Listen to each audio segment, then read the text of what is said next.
بسم الله الرحمن الرحیم. السلام علیکم ګران مرګرو. وحید الله خان ما دا بر سوات دی او د جانو کلی دی. ګران مرګرو یو څو میاشتې وړاندې تاسو به 22 نیوز باندې زموږ یو پروګرام کتلو د احتشام سره د چا عمر چې 12 کاله دی او برایټ ایجوکیشن پبلک سکول خوازخیله کې دی سبق وي. ګران مرګرو د دې وړوکي غوندې ماشوم کې دا هنر پروت و چې د ګتو نه مختلف قسم ښکلي عمارتونه ټینکونه ټوپکې او مختلف شیزونه جوړوي. هغه موږ تاسو په خدمت کې پیش کړو. تاسو ته موږ خولیو. نن موږ یو پیر بیا احتشام خواله پر راتلو باندې مجبور شو. ګران مرګرو په شارټس کې کوم یو سکول یو عمارت چې تاسو وینئ دا د احتشام د سکول عمارت دی. برایټ ایجوکیشن پبلک سکول کوم چې په خوازخیله کې موجود دی دغه کوم عمارت چې دی هو به هماغه شانته دی څنګه چې دا موډل احتشام تیار کړی دی. ګران مرګرو د احتشام دا هنر چې دی دا یو وړوکی هنر نه دی.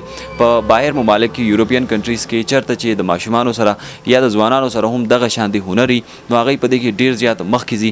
دې تر څنګ احتشام چې یو وړوکی غوندې ماشوم دی هغه وخت یو خواهش هم وړوکی غوندې ظاهر کړی و چې زموږ وزیر اعلی صاحب سره زه میلاوېدل غواړم خو د ده خواهش تر اوسه پورې پوره شوی نه دی. نو انشاءالله موږ امید ساتو چې د دې ویډیو نه بعد به د احتشام دغه خواهش هم پوره شي او وزیر اعلی سره د میلاوېدو موقع به احتشام ته میلاو شي.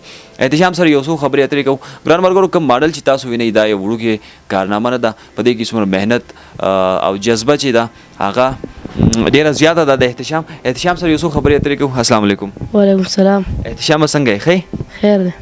کومه ویډیو چې موږ مخکې استا جوړه کړې وه عین بعد اوس کوم موډل چې تا جوړ کړی دی دې په منځ کې تا نور څه شیزونه جوړ کړي؟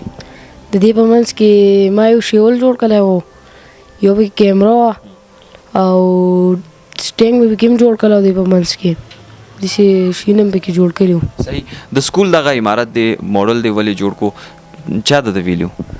سکول لا عمارت چې و نو دا زموږ فرمان سر و هغه ما ته وی چې ستاسو دا ویډیو پرنسپل صاحب لیدل او ستاسو ډېر خوشحاله شو دی هغه وی چې د سکول له ماډل تاسو راښکئ. صحیح.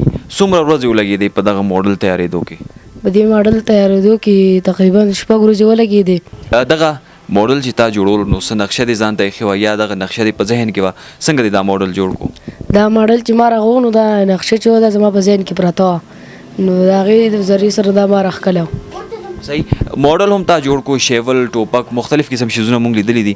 دې نه علاوه ته نور څه شیزونه جوړولی شي؟ بس تاسو ته چې څه شیونه په نظر راځي نو دغه ټول الحمدلله زه جوړولی شم.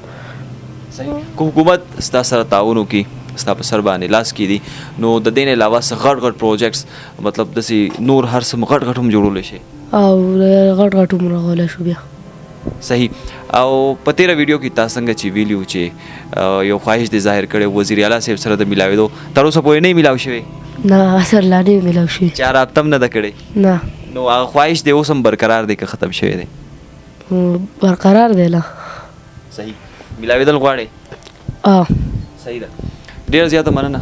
ګرانو ملګرو دا احتشام د چا عمر چې صرف او صرف 12 کاله دی په برایټ ایجوکیشن پبلک سکول خوازخیله کې د زده کړې کوي. ګرانو ملګرو څنګه چې ما مخکې وویل چې د احتشام دا هنر چې دی دا یو منفرد او یونیک هنر دی. داسې ډېر کم خلک دي څوک چې د داسې فضول کاغذ ګتو یا مختلف هر څه نه ښکلي ښکلي عمارتونه بلډینګ او مختلف هر څه جوړوي.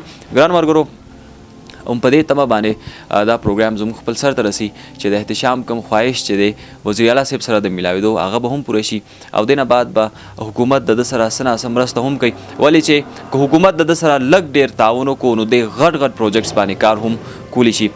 یو بل پروګرام پورې وحید الله خان له اجازت ورکوي. تلو الله پامان.